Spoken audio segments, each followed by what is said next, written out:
no one wanted this to be a great Spider-Man film more than I did.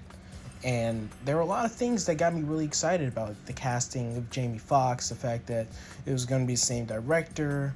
A lot of the things I was hearing about the story kind of excited me, with the exception of the fact that it seemed like we were going to have multiple villains again.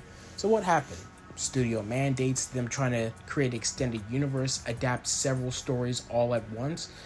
There were a bunch of reasons why this film didn't turn out well. If you don't know, there were a bunch of deleted scenes that were cut out of this movie, and the fact that this film was supposed to be longer kind of scares me. It's not that nothing about it works, it's that they're trying to do so much and there's no real central focus. And the stuff that is the focus of the story, they're done either fairly decent or kind of mediocre. And Electro's motivations were very confused and unclear. He seemed really childish and we didn't know enough about him. Harry's appearance, while Dane DeHaan wasn't a bad choice and he did a decent job with the stuff that he was given, the fact that they tried to jam the whole killing Gwen Stacy storyline in the story with everything else going on just kind of made it not that effective.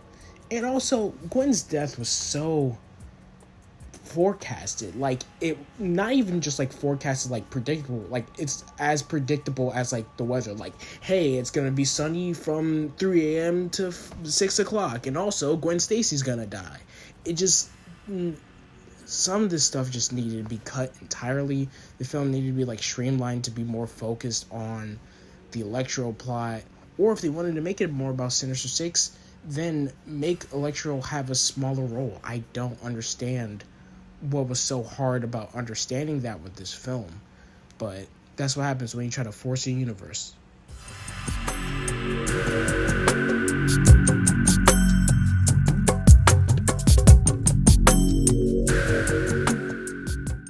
This film had a lot going for it going into it. Thomas Hayden Church looked good as Sandman. The past two films were great. Sam Raimi is a great director and still is a great director.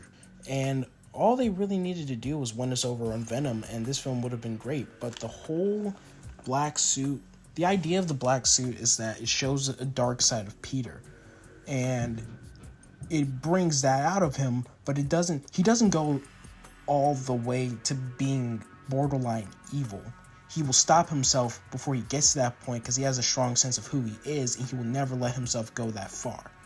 And if you wanted Peter to have some type of new trauma that's the source of all of his pain, that's fine. But the fact that they changed it so Peter's uncle was killed by Sandman instead of, the actual person who was clearly intended to be the person who killed his uncle, just kind of made the film seem more ridiculous because they are retroactively changing things from the past so they could have a better storyline in the future. Also, Harry's revenge on Peter was kind of just wasted. If they wanted to go full tilt Green Goblin, they should have gone full tilt Green Goblin instead of holding him back and having him take a back seat to all these other characters that they also wanted to do in the film. Also, Mary Jane and Peter's relationship was always an issue from the beginning because I never really bought them with one another, and giving them relationship issues and trying to make them feel more real does make sense. However, they just both seem really, really selfish and childish, and it makes me not want their relationship to work out. And I should want Peter and Mary Jane to stay together, unless you were going to kill off Mary Jane, which was clearly not their intentions. Regardless, I enjoy parts of this film.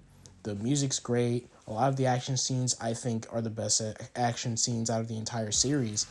It's just, it didn't all come together. And then that led to the reboot of this series. So apparently Sony agreed with me. Also, with the whole emo Peter dancing scene, they had to have known that was ridiculous, right? Like, you're sitting in an editing room, you watch this film for like 2 hours, you see that, how do you not think that's, like, what?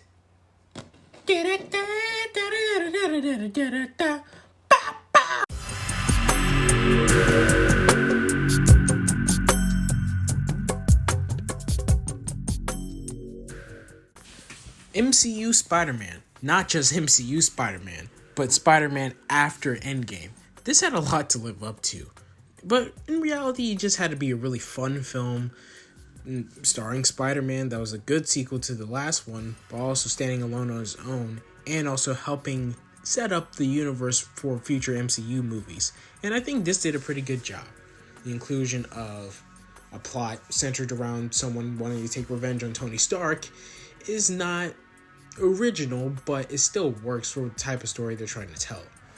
Nick Fury being involved, it makes sense for the sake of the story, even though it does beg a lot of questions about Nick Fury's motivations with having someone pretend to be him. The entire idea of Tony Stark making Edith glasses does not make any sense at all, especially considering the fact that he would have had that technology when they were fighting. Like, I guess presumably he would have had that technology when they were fighting Thanos and didn't use them. And then he gives it to Peter Parker, and then Peter just keeps it at the end.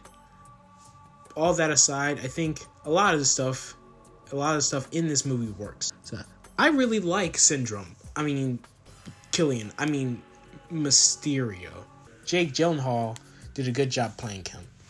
I liked his motivations. I liked his plan, even though it doesn't necessarily make sense, especially when you try to think about, especially if you start to think about the fact that at some point the Mysterio persona would have to actually fight real villains at some point, and how is he going to keep pretending to be a hero if he can't fight any villains?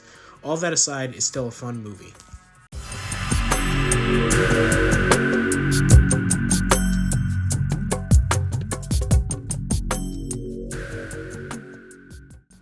I think this film is severely underrated, mostly because it's the first reboot. It's directly after the Raimi trilogy. People are constantly comparing it to it, and it was the first time that people thought that Sony had, messed with the film a little bit too much. But I think this film does have a very clear vision. It is supposed to be a more grounded Spider-Man. We get to see a lot more of Peter's coming to the identity of being Spider-Man a lot more than in the original trilogy, where there are the things that help set it up, but then the entire, starting period of being Spider-Man is just kind of glossed over. And he's just established as the hero, and now he has to fight Green Goblin. This one, they actually take the time to show him become the hero that he is. To me, he's not even really Spider-Man until he saves the kid in the car on the bridge later on in the movie. His relationship with his aunt and uncle are probably the best in this film than in any of the Spider-Man films, period. The worst part about it is the Lizard plot, not Dr. Connors, the Lizard. The Lizard is probably the worst part about this. His plan is very, it's not that it doesn't make sense, it's just very generic. But I appreciate the film all the same.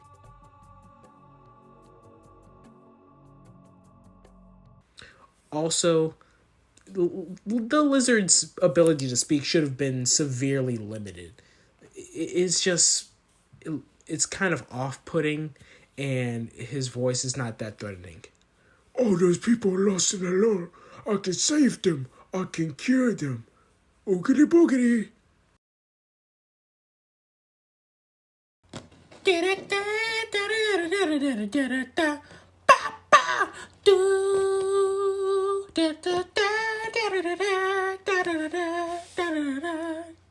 Kid on up now. The ba ba ba da boo. Zip